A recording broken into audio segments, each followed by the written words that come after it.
Over the past few weeks, I've covered, 25 different zines, and this is the first one that's going to tick several boxes because I've covered zines for Shadowdark, Mork BORG, but I don't think I've done a Mega Dungeon. Now, this is a Shadowdark compatible, Mork BORG compatible, 100-room Mega Dungeon, which has got me interested. So let's just jump straight over to the Kickstarter page. So this is day 26 of Zinequest. So today we're going to be looking at the Shattered Spire, a 100-floor mega dungeon for Zinequest. A Zinequest mega dungeon supplement compatible with 5th edition, Mork BORG and Shadowdark. Did I not mention 5th edition? I don't really cover it much on this channel, but 5th edition, you can pick this up too. It is currently funded, and we are, it's pretty much triple through on the funding goal. 60 backers and 22 days to go. So here we have some of the artwork for the Shattered Spire. We're going to get into the plot here. So what's going on?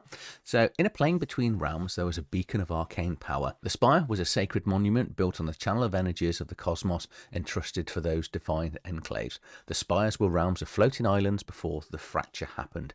The origins of the spire are lost in time, but it's said that it was created by the primordial architects, a group of beings immensely powerful who shaped the world and created the spire in a conduit of magic between the divine and the mortal realm. The overzealous leaders of the Enclave undertook a grand ritual to ascend the plane itself into a higher state of divine consciousness, but it went awry. The ritual was corrupted by dark forces, aren't they always? And the divine energies became unstable, shattering the realm and its ether core into fragments, turning the plane into a chaotic realm. In the wake of the Great Fracture, the plane was forever changed, and the evil corruption sank its teeth into the spire and its floors, creating an unpredictable magic, curses, and restless demons.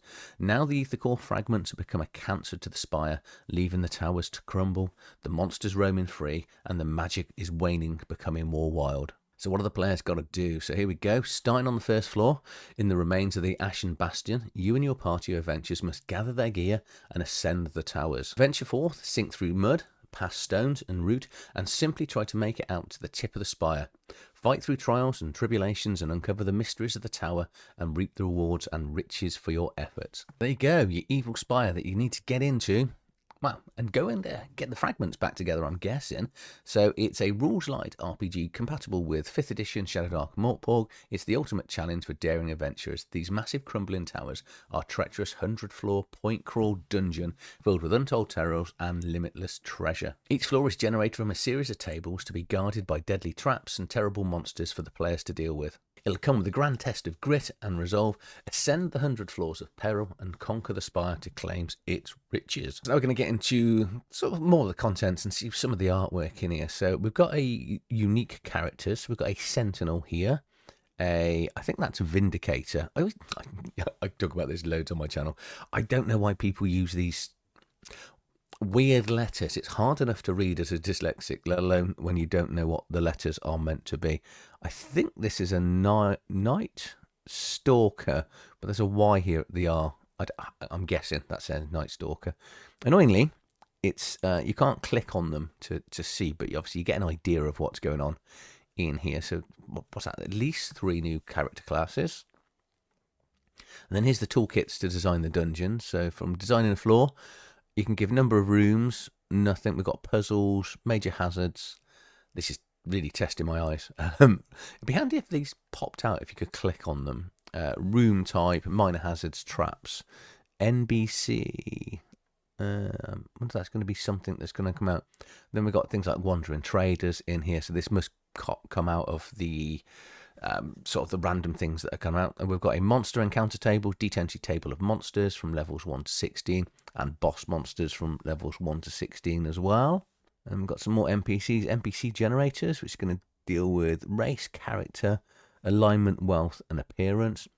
And then we're going to get a D100 treasure table, which isn't quite 100 items. It looks like it might be 50 items, maybe. Or is that 1 to 3?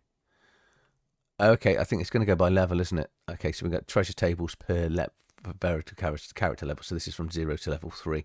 Looking at it going in there. The book's going to be roughly A5 size, which is always good.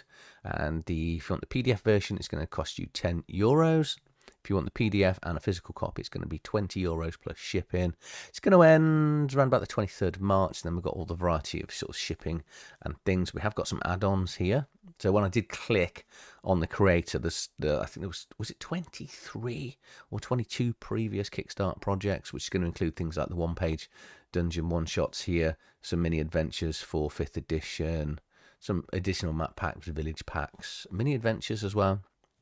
Lots of stuff for 5e. Couldn't see anything for Mork Borg and Shadowdark, so maybe this is the first venture into that. But yeah, I really appreciate it. It's you've got 5th edition. Obviously, probably should have mentioned that at some stage. But Mork Borg inspired Shadowdark. I know I do love a good mega dungeon, and the fact that this is mega dungeon with lots of random tables, you're just going to randomly create that mega dungeon as you sort of all the towers and the spires you go up.